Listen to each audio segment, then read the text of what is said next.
Alright, so tonight we do something a little different. Because I've been torturing myself enough with all these shitty games. So I created a monster to conduct the review for me. Behold, Franken-Nerd. Okay, I could really use another bolt of lightning. Yeah!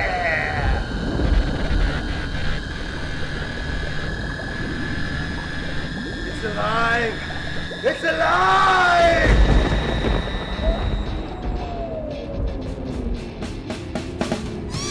He's gonna take you back to the past to play the shitty games that suck ass. He'd rather have a buffalo take a diarrhea dump in his ear. He'd rather eat the rotten asshole of a roadkill skunk than down it with beer. He's the angriest gamer you've ever heard. He's the angry Nintendo nerd. He's the angry Atari Sega nerd. He's the angry video game nerd. This is a game. Mary Shelley's Frankenstein on Super Nintendo. Game. Good. Good. You bet your ass it's good. Here's a controller for you. Just hit start, knock yourself out. Have fun. Looks like Uncle Fester. Oh, come on, hit him. Yeah, you like that game, huh? Go in the building.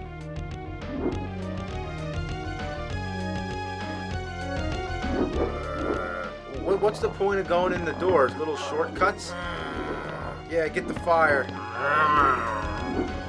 What was the point of that? You gotta ride the elevator thingy? Oh, look, you fell. You gotta get it to come down. Pull the ropes. Come on, where are you going? Like, what are you doing? I don't know where you're supposed to go.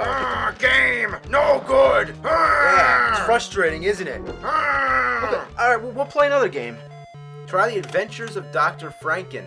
This one should be easy for you. Check it out. Frankenstein's got sunglasses. Yeah, they're trying to make him hip for the kids. Frankenstein's cool. Well, actually, since the game's called The Adventures of Dr. Franken, I would assume that you play as the doctor. So why are you the monster? Dr. Franken? What's that, a Hadouken? The Sonic Boom and the Flash Kick? Wow, this game's another Street Fighter wannabe. Here you go in the door.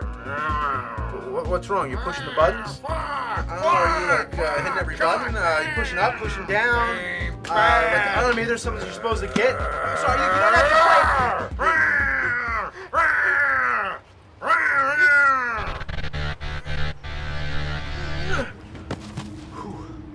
Biggest mistake Dr. Frankenstein made. If you're gonna make a monster, you better be able to shut it down. But unfortunately, I can't shut off the game because the monster's in my soul. It's my duty to play it for myself and explain why this game sucks, because I created a monster and there's no turning back. Okay, so I figured out that the goal is to collect pieces of a passport which says F-Bone. Okay, so is this Dr. Franken-Bone or just F-Bone? Is he the monster, the scientist? Who knows?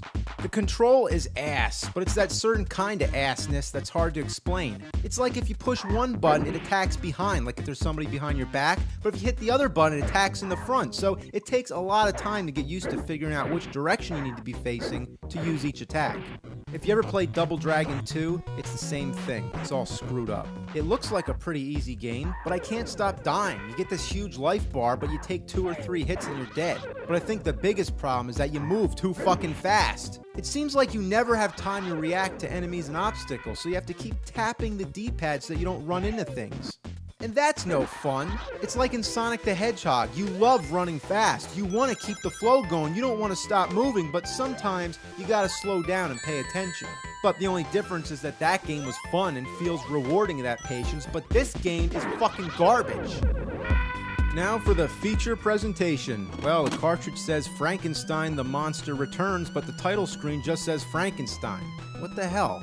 As the game begins, you'll notice that the graphics are pretty good for NES standards, and it reminds you of Castlevania. Essentially, it's the same concept, but instead of Dracula, it's Frankenstein you're going after. You're trying to rescue some girl, I don't know, who cares? And yeah, the monster in the game is called Frankenstein. I guess nobody ever read the book or saw any of the movies. So basically, you walk right and kill everything in your way, but just to confuse you, there's all these doors which don't have much purpose whatsoever. If you go in, you might find some energy, but some of them, like this one, takes you into these sewers where you have to fight a dragon which looks like Barba from Zelda 2. If you beat the dragon, you get some energy, which might make up for whatever energy you lost fighting the dragon, so how about just don't go in there and fight the dragon at all? It only exists to make the game a little more complicated, but all you want to do is keep walking right, and don't go in any of the doors. Then you get to the stage boss, which is the Reaper, kind of like Dracula from Simon's Quest. But here's the real annoying part. When you beat him, a bird comes, and trust me, you gotta kill it. If you let this bird touch you, it carries you back to the beginning of the stage. So, you fucking gotta go through all over again. And you think that the Reaper would still be dead? But no! You have to beat the Reaper again! And the bird! Again! What the fuck? Afterwards, you fight some Minotaur thing, which is the real stage boss, and then you get a cutscene which is slow and drawn out. Why can't the text move any faster? In the second stage, you fight your way through the woods. Some of the trees have platforms, but you're never sure where you can stand. Like, look at this! Like, I'm standing right in between them. Don't you think I would fall down? Then you climb up a giant tree stump, I guess, and there's some random guy who talks to you.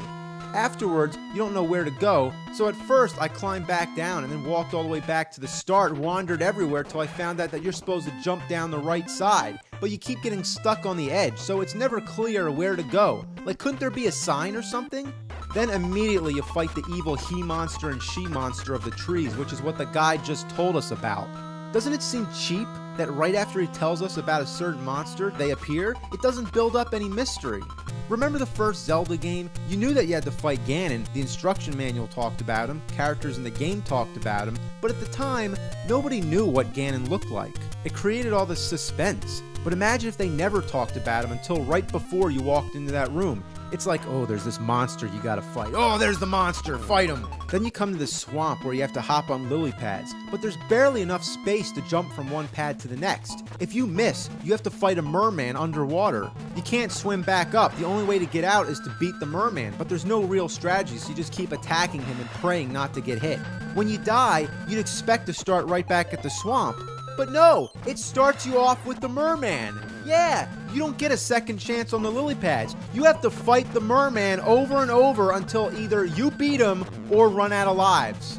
And you only get a few continues. The only way to pick up where you left off is to enter a password, and then you still have to play the whole stage all over again. Finally, you make it back to the swamp.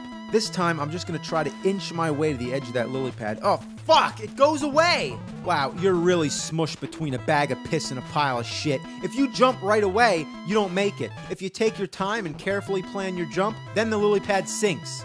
And once you fall down, you might as well hit reset, because the whole game's over. Look, I'm standing as close to the fucking edge as possible, and even then it's still not enough to clear the distance. So, I give up. I'm putting in a password for the third stage. Here, you get this pretty cool graveyard scene. The tombstones attack you. I think they were really running out of ideas here. Then I'm going through this castle, and the enemies are too hard to kill, so I find myself running past them just to get ahead.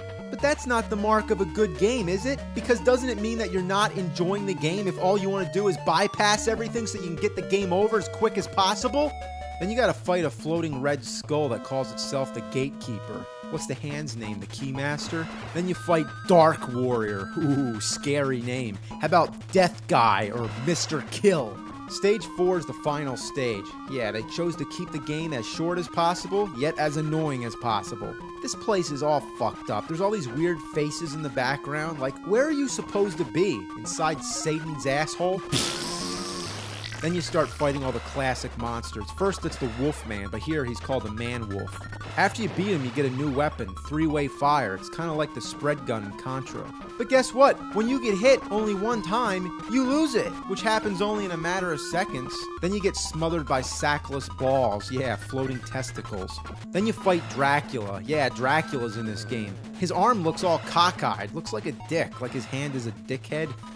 Dickhead. So once again, it's like Castlevania, almost as if Frankenstein and Dracula just switched places. Then you have to swing on vines like Jungle Hunt, but you end up just jumping through the vines and die. So now, just to try again, I gotta type in the fucking password. It's so tedious. I mean, it's not the longest password I've ever seen, but it's still longer than necessary. But unlike most passwords, if you move the D-pads to the sides, it doesn't move your cursor over to the other side. So say your cursor's on the letter K and you need to move to J. In most games, all you need to do is move the cursor left and it will show up on J. But here, you can't do that. You have to move the fucking cursor all the way to the J. A lot of effort considering that J comes right before K. It's so fucked up. And also, if you enter the password and it turns out that it's wrong, like if you messed up on one letter, it erases the whole thing and you gotta type it in all over again. Why can't I just go back and fix the one letter? I really hate this password thing in general, because what's the point? You should have unlimited continues. Yeah, because the only reason you should have to put in a password is if you turn the game off and want to come back to it later. As long as you're still playing, you're going to keep playing the same stages over and over and over again, so what's the point of sending you all the way back to the beginning? The earlier stages are the easiest, and those are the stages you end up playing the most. It's the later stages where you need the most practice. It's all about trial and error. Like imagine if in high school you fail out of senior year. What happens? You do senior year again, right? You don't have to go back and do freshman year again. So, bottom line, have unlimited continues. God damn it! Another big piss off about this game is that enemies can kill you even after they're dead. Like you have to wait for them to completely die before you can pass. Anyway, I can't get past the vine, so I'm gonna cheat with Game Genie, the last resort. But check out these codes. Almost unlimited energy, invincibility after losing the first life may cause the game to freeze, start with no continues, cannot collect extra energy, and one hit is fatal. What kind of codes are these? Is there like some sick fuck who thinks the game isn't hard enough? Like somebody who wants to be tortured some more? Well, how about this? I got a code for you. How about a code that just starts you off dead? Yeah, well, I don't want to freeze, so I guess I'm gonna go with almost invincibility, whatever that means. At first the code works fine, but then I found out that if you collect energy, it takes life away. Not that you would need to collect energy, but it's kind of silly, isn't it? And guess what? Once you get to the vines, you still die. Well, that would have been nice. Why couldn't the code say invincibility except for the vines? Even if you pass the vines, the invincibility goes away, so you're left with your own wits to fight Frankenstein. So, fuck the Game Genie, and let me tell you, when Game Genie doesn't help, you know you're fucked. So you fight Frankenstein. His first form's pretty easy, but then he grows into a giant super Frankenstein. Come on! Come on! Come on, you fucking Frankenstein!